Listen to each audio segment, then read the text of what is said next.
In Shulchan Aruch, Maran wrote that mourners do not come to pray in the synagogue on weekdays. However, they do come to pray in the synagogue on Shabbat. And then Maran added that those that have the custom that mourners do not change their seat in the synagogue on Shabbat are doing the right thing. In the Beit Yosef, Maran quoted the opinion of Rabbi Yosef ibn Habib, a Talmudic authority from Spain in the 14th and 15th centuries, who wrote that places that have the custom that mourners change their place in the synagogue if they come to pray on a weekday should also change their place when they come to pray on Shabbat, since changing one's place is not an actual mourning practice like sitting on the floor, and therefore it does not constitute a public display of mourning, which is not permitted on Shabbat.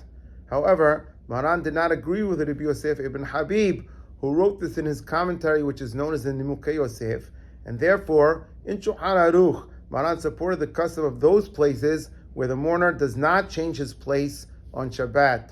The Radbaz was born in Spain towards the end of the 15th century and later became the chief rabbi of Egypt in the 16th century, disagreed with Maran and ruled like the Nimukei Yosef, who did not consider changing seats a public display of mourning. Furthermore, Muram, an Ashkenazic authority from the 16th century, specified that their custom is that mourners do change their seat in the synagogue on Shabbat, and that the custom should not be changed. In the 18th century, the Haidah, in his book Mahzik Beracha, wrote that there are places that have the custom that the mourners sit in a designated area on Shabbat, and that important members sit next to them for a short time, one group at a time. The Haidah wrote that this custom has support from a midrash that was quoted by the Ramban, and is also supported by the opinion of the Nimukei Yosef and the ruling of the Radbaz. The Haidah also quoted the Radbaz in his book Birkei Yosef, but then continued with the opinion of the Arizal, who wrote that mourners should not change their place in the synagogue on Shabbat. The Haidah's conclusion was that one should still follow the custom in a place where mourners do change their place in the synagogue on Shabbat, unless they are well known in that place as a pious person who conducts himself based on the teachings of the Arizal.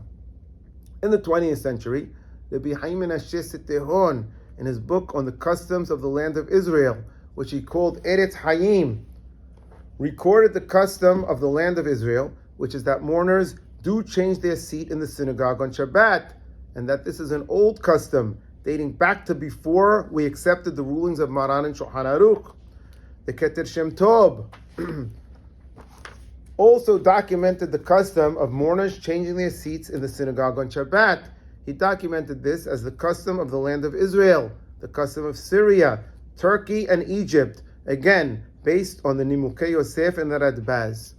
What about the custom of Halab? Hakam Yosef Abadi Shayo wrote that in Halab, the mourners attended the main synagogue on Shabbat and sat in a designated area, which they called Shmaliyeh, which means the left side. Candles were placed in that area before Shabbat began in honor of the mourners, and at various points in the prayers, friends and acquaintances from the congregation would stand near the mourners as a sign of comfort, either at Hashem Melech, or Baruch She'amar, or by Baruch David, and then the congregants would return to their places.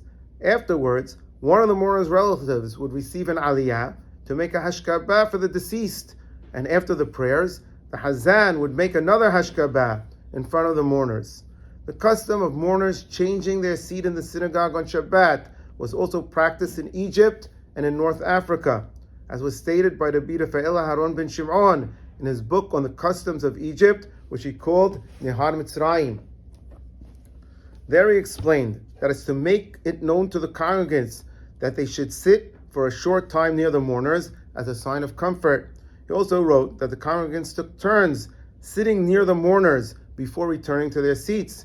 This custom also continued here in Brooklyn, New York, as Meir Saf Alav Shalom wrote the following in his book on the customs of mourning, which is called Meir Or. The law in Shulchan Aruch is that the mourner sits in his regular seat in order not to make it known publicly that he is in mourning.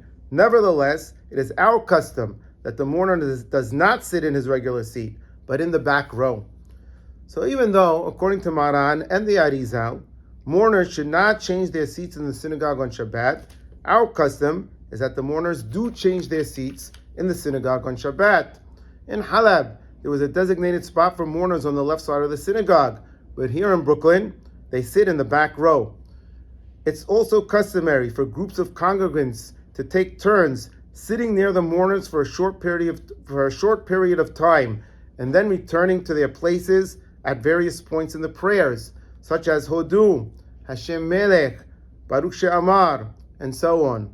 Our custom is based on the opinions of the Nimukei Yosef and the Radbaz, who did not consider sitting in a different seat an actual mourning practice. This custom was also practiced in the land of Israel, in Egypt, and in North Africa.